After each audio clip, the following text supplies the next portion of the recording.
محمد مصطفیٰ پہ نبوت ختم ہو گئی، علی پہ ولایت ختم ہو گئی، ایسا نہیں ہے، ولایت آگے تک جائے گی۔ صلوات پڑھو محمد اور آل محمد پر۔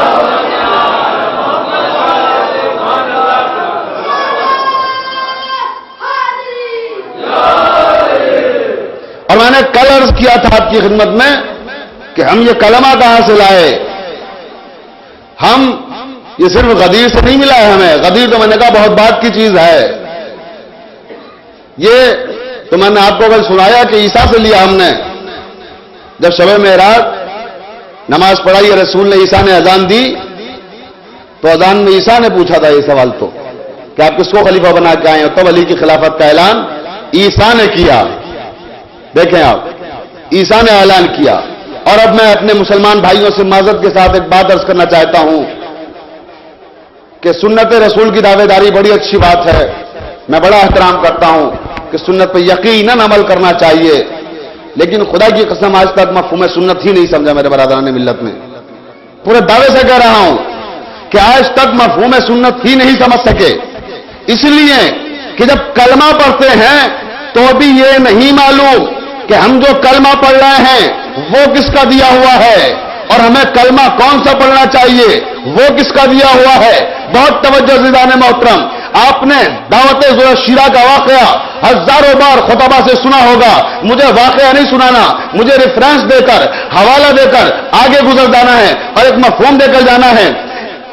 بہت توجہ فرمائیے قبلہ اسم اللہ پر، دیکھیں ذوالفقار شیرہ وانذر عشیرۃ الاقربین، میرے حبیب کو حکم ملا۔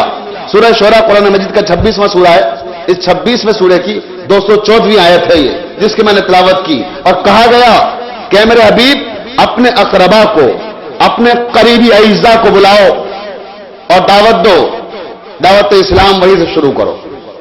رسول نے سب کو بلایا، بلانے کے بعد پورا حال آپ کو معلوم ہے، واقعہ معلوم ہے، سب مجتمع ہو گئے۔ 3 دن تک رسول وہ بات ہی نہیں کہہ پائے جو کہنا چاہتے تھے۔ جب وہ بات نہیں کہہ پائے، جناب ابو طالب نے اس چیز کو محسوس کر لیا کہ میرا بھتیجا کچھ کہنا چاہتا ہے، یہ سننا نہیں چاہتے۔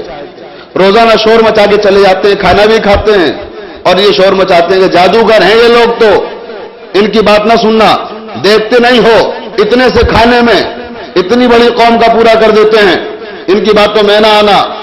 اب یہ دیکھ رہے تھے کہ اس میں کلیدی کردار کون ادا کر رہا ہے۔ بہت توجہ، وہ تھا ابو جہل۔ وہ کھڑا ہونے کے بعد کہتا تھا کہ بھاگو یہ جادوگر ہیں۔ جناب ابو طالب نے 30 دن دیکھا کہ ابو جہل کی نشست کہاں ہے۔ توجہ فرمائیے گا، ابو العلم ابو الجہل کے پاس پہنچا، بہت توجہ، اور اس کے بعد جیسے ہی وہ اٹھ کر کہنا چاہتا تھا بھاگو، فوراً جناب ابو طالب نے اپنا ہاتھ رکھا اس کے سر پر اور رکھنے کے بعد کہا کالے یہی بیٹھ جا۔ توجہ فرمائیے گا، کہ اٹھنا مت، سن میرا بھتیجا کیا کہنا چاہتا ہے۔ وہیں پہ ابو جہل کو بیٹھا دیا۔ اب میں عرض کروں کہ ابو طالب کی ہتھیلی کے نیچے ابو جہل نہیں ہے، بلکہ کلے ایمان کی ہتھیلی کے نیچے کلے کفر دبا ہوا ہے۔ توجہ فرمائیں، دیکھیں کلے کفر ہے جسے دبائے ہوئے ہیں۔